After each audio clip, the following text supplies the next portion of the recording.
I want to roll this moment from White House Press Secretary Karine Jean-Pierre, who, to be fair to her, the job of a White House press secretary is kind of to gaslight the American public and just like deny obvious bad things. But she's really taken it to a whole new extreme. Take a look at this. Why this president has been so zeroed in, so laser focused on lowering costs for Americans, and we've done that. And a lot of the policies that the president has put forward are indeed popular. I mean, Bidenomics has worked so well that you have Republicans in their own districts, in their own states, taking credit for things that the president pushed forward, policies that the president has pushed forward, legislation that they didn't even vote for. If you think about the American Rescue Plan, the Inflation Reduction Act. So I get the polling that you're laying out. So, Hannah, lowered costs for Americans under the Biden administration. Does that sound correct to you? It doesn't sound correct to me at all. I'm like, you can gaslight people about a lot of things. They might not be up on policy enough to push back. But when it comes to whether or not things have gotten more expensive and how they're doing economically, nobody's that stupid. Everybody knows things have become drastically more expensive over the past couple of years. People are hurting. This is the topic of conversation all over any social media platform, particularly ones like TikTok, where you have younger people, and they might not understand exactly the policies that got put into place to get us there, but they certainly know things have not gotten cheaper. Gas is still crazy high. Prices are still going up. Inflation is still going up each month. That does not mean that the prices are coming down. They've slowed inflation slightly, but they also were responsible for it skyrocketing in the first place. So this is just completely backwards. And it honestly really annoyed me at the end where she tried to take a dig at Republicans for not supporting their stupid Trojan horse socialist climate change agenda Inflation Reduction Act package, like as if that was ever going to do anything to help with inflation at all. And then to try to dig at Republicans for seeing through it and not supporting it. What in the world? I know. The Inflation Reduction Act is one of the most misleadingly named pieces of legislation of all time because it had absolutely nothing to do with inflation. And even like Bernie Sanders, who voted for it, admitted that. It was climate change subsidies, more funding for the IRS, and a couple other unrelated policies. And they just wanted to get it passed. So they put Inflation Reduction Act on it, which I still think is one of the most offensive things this administration has done. It's bad enough that their policies have contributed to the inflation that's bankrupted American families and really put many through a tough time who can't afford it, to then kind of slap them in the face by telling them you're passing an Inflation Reduction Act when you're really just cramming through your partisan agenda that you've tried to pass before and couldn't get through and just slapping an inflation label on it. It's really insulting to their intelligence and to just so blatantly disregard their actual concerns. But more importantly, it's just simply factually untrue to claim that prices have been reduced under Joe Biden. So as of September 2023, prices were up by the following amount since Biden took office. This is all according to data from the Bureau of Labor Statistics, so it's government data. Groceries are up 20%. Food away from home is up 18.5%. Energy costs are up 43%. Gas prices are up 62.5%. Electricity's up 26%. Used cars and trucks are up 33%. You get the idea. It is so interesting that is government data, and yet she can't seem to get it in front of her. I mean, honestly, it's just embarrassing. And it's interesting because it's not just Republicans that are calling this out. The Washington Post actually recently reported that despite Biden's touted success at lowering cost, many Americans still feel the sting of high costs for the basics. And even as inflation eases, prices are not expected to return to levels before the pandemic. Also, you have USA Today similarly reporting in August, extreme heat is forcing Americans to choose between food and air conditioning this summer. But what?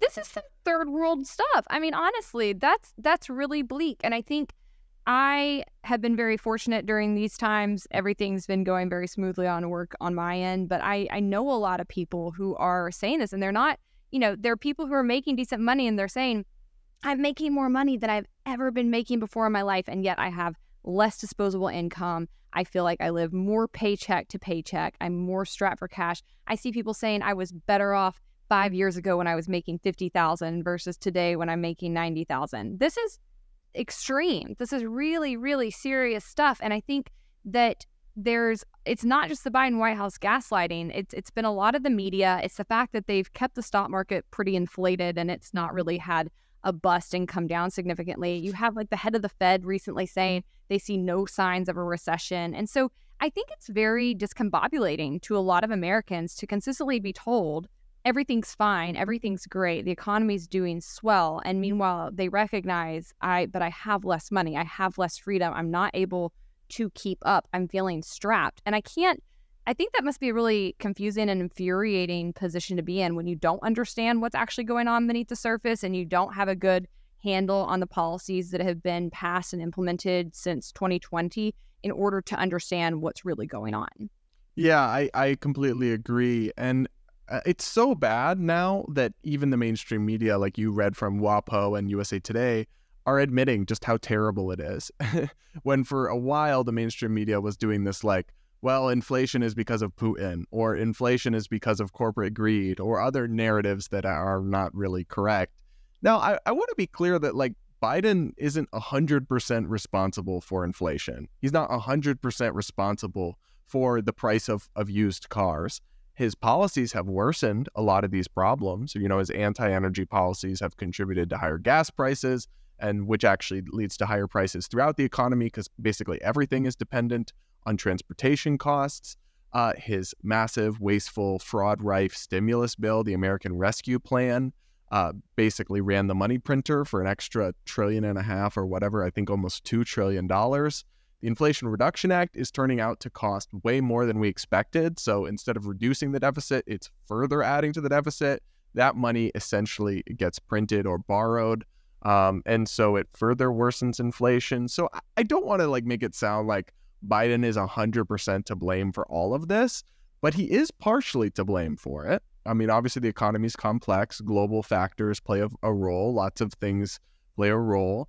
And then the gall really is to just claim that he's reduced prices and I don't want you to think this is just one clip of Karine Jean-Pierre taken out of context either. They push this messaging constantly. And they even argue that they are lowering costs, and then they show inflation having come down from 9% to 3%. But what folks need to realize about that is some data literacy that the White House thinks you are too stupid to comprehend, but you're not, is that inflation is the rate of change, or the inflation rate we talk about, is the rate of change on an annualized basis of consumer prices. So when we had 9% inflation, that meant that inflation was increasing at a month-to-month rate that if you factored it across a year would be 9%. So prices would go up by that much over a year. Now, inflation has fallen to 3% or so, 3 or 4%. That means prices are still going up. Prices have not decreased. They're not reverting. That would be deflation. They're still going up.